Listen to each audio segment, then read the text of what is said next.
কিন্তু আমাদের সাথে মিশে এখন চেষ্টা চালাবে, কারণ সব রাস্তাগুলো ওরা বন্ধ করে ফেলেছে। কোনো রাস্তা এখন আর কাজ হয়নি, এখন এইটাই বাকি আছে।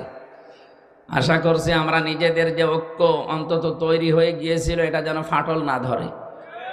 ওয়াতাসিমু বিহাবলিল্লাহি জামিআ ওয়ালা তাফাররাকু, সবাই মিলে ঐক্যবদ্ধভাবে আল্লাহর রজ্জুকে আঁকড়িয়ে ধরো, বিচ্ছিন্ন হয়ে যেও না। সুতরাং এক হওয়া ফরজ আর বিচ্ছিন্ন হওয়া হারাম। তো এক হওয়ার জন্য যেটা লাগবে তার নাম রশি। রশি মানে 8 রশি। কয় রশি? 1 রশি। বলেন তো কয় রশি? ওই 1 রশির নাম কি? কোরআনে কারীম। এখানে হাবলুন মানে দড়ি, রশি, লুল্লাহ মানে আল্লাহ। আল্লাহর রশি ধরা লাগবে সবাইকে মিলে। প্রধান অতিথিও বলছেন না আমি কোরআনে বিশ্বাসী। প্রধান অতিথি আজকে যদি কোরআনে বিশ্বাসী হয় তা আমরা তো আগেই আছি। সুতরাং আমাদের উচিত হবে আমরা রশি ধরলে কোরআনের রশি ধরতে আসি। ওই 8 রশি 14 রশি সব বাদ।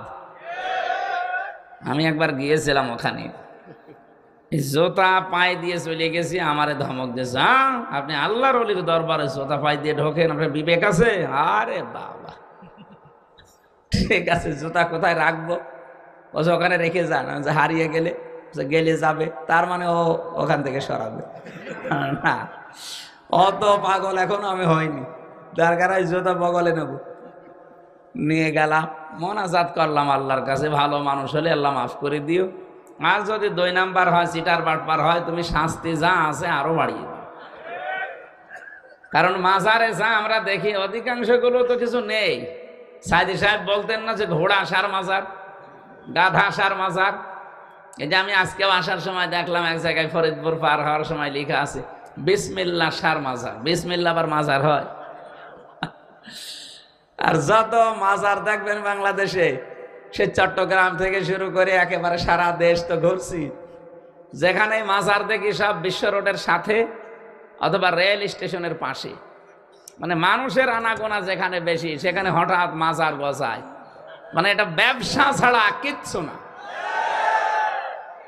যদিও বরিশাল বিভাগের মানুষেরা অনেক সচেতন আছে এই ব্যাপারে, তারপরেও এ বিভাগেও মাজার আছে। এই এলাকায় শুনলাম একটা তৈরি হয়েছে। এটা কি আসলে মানুষের নাকি অন্য কিছু? অনেক জায়গায় তো দেখি কলা গাছ পুঁতে কলা আসার মাজার। মাজারের সাথে কোনো সম্পর্ক নেই ইসলামের। ইসলামের সম্পর্ক হবে দোয়ার সাথে। কোন আল্লাহর ওলি যদি মরে যেয়ে থাকে, ইন্তেকাল করে, তাকে সম্মান জানাবেন, শ্রদ্ধা করবেন, দোয়া করবেন তার জন্য, এতটুকুই শেষ। তার কাছে কিছু যদি চান, আপনারও ঈমান